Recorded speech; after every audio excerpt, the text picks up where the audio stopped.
नमस्कार मित्रांनो.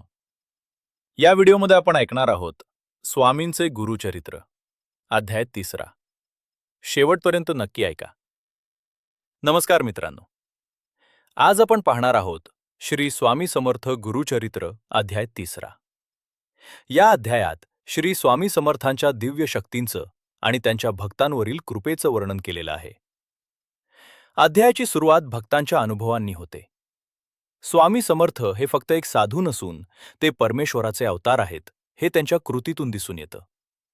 स्वामी समर्थ नेहमी भिऊ नकोस, मी तुझ्या पाठीशी आहे असं सांगून भक्तांना धीर देतात.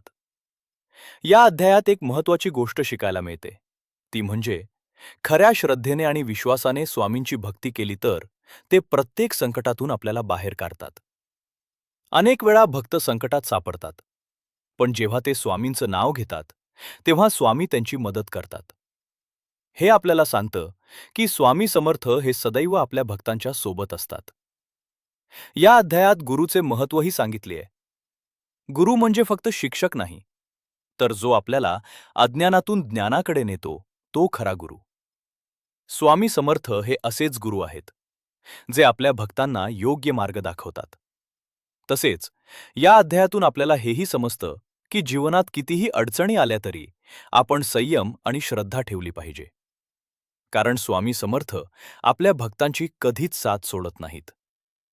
श्री स्वामी समर्थ गुरुचरित्राच्या 3 अध्यायातून आपल्याला 3 मुख्य गोष्टी शिकायला मिळतात. श्रद्धा आणि विश्वास ठेवावा, गुरुचे महत्त्व समजून घ्यावे, संकटातही धैर्य सोडू नये. श्री स्वामी समर्थ. हा व्हिडिओ आवडल्यास लाईक, शेअर आणि सबस्क्राईब करायला विसरू